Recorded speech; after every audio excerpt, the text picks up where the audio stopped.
you wear a uniform out here, you wear patches, you carry, and your job is to like service your community, like you mentioned, your customers. Are you ever like feel like you're in danger, or like wearing the patches on your shoulder make you a target? Man, I think that in 2025, and I don't know if this is just me being naive, I feel like things are much better now than they were when I first got here in 2020. The sentiment towards law enforcement in Portland seemed like it was palpable at the time in terms of people having a negative view of law enforcement.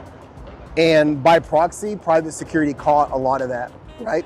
But on top of that, and it kind of goes back to what we were talking about, the importance of understanding how you speak to people, understanding what you're saying, how you're saying it.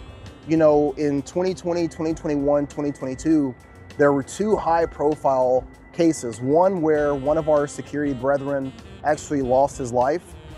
His name was Sir Charles Jones. He was working down at the riverfront and actually got shot 9 times. And then I believe in 2021 or 2022, there was a private security guard that was working at the Lowe's. But that security guard, he got into an argument with someone who was shoplifting pallets, like a wooden pallet. I remember that. $3 worth of pallets. They end up going back and forth. He blocks the guy in with his vehicle. They are yelling, screaming. He pepper sprays the guy revs his vehicle, and the security guard shoots him, I think 6 or 7 times, kills that guy.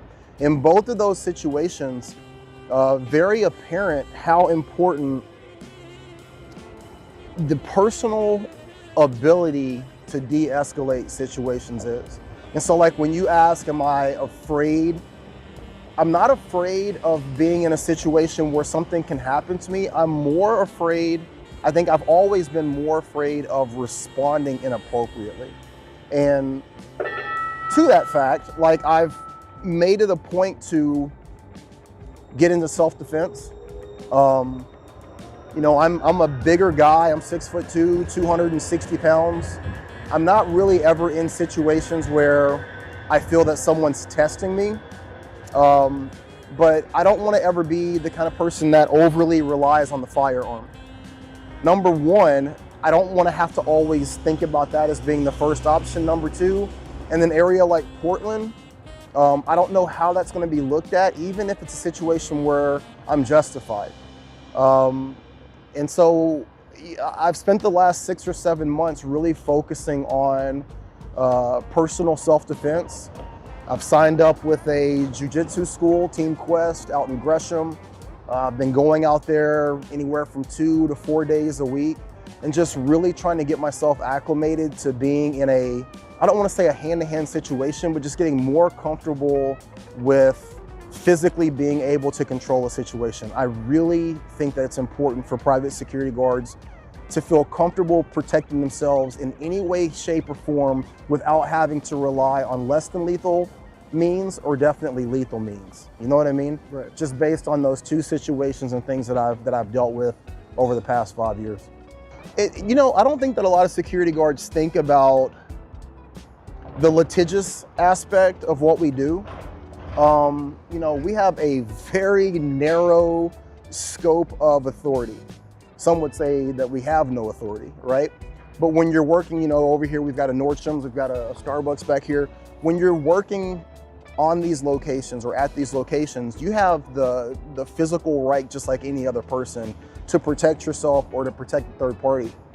But there's limitations to that, right? I think that a lot of security guards think, hey, if I'm in a situation where someone has pushed me to this point, I can do whatever I have to. If I gotta beat this person's ass, then so be it. And that's not necessarily the case. Right. There's a level of restraint that comes with being in the military. There's a certain level of restraint that comes with being a law enforcement officer. There's a certain level of restraint that comes from being a private citizen, and that extends to being a security guard. So, I had never really thought about that until I started seeing these court cases where private security guards are finding themselves, being prosecuted for a simple shoving match between 2 people on the street. And it's like, how do I keep myself out of that situation? And I think that a large part of people being comfortable de-escalating potentially aggressive or violent situations comes from them being confident.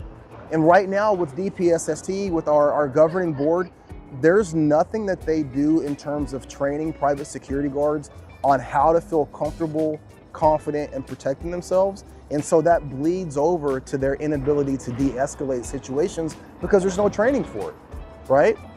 So, you know, signing up with this jiu-jitsu school, like it's been an absolute game changer in just my ability to feel comfortable and confident when on the streets things start to ramp up. The person that's in front of me, the homeless guy, he's yelling, he's screaming, he's balling up his fist. I understand now time and space.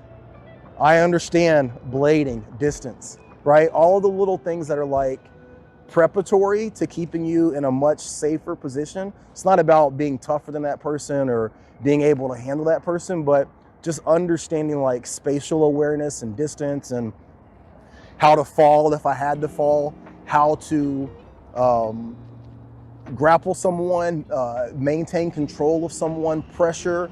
I understand the dangers of a choke now, like all of those things, you know, and that comes from education. I really wish that from the state level, they would do more to train individual private security guards, but you know, ultimately we're the ones who are going to be responsible for anything that we get involved in, so we have to be responsible for that training.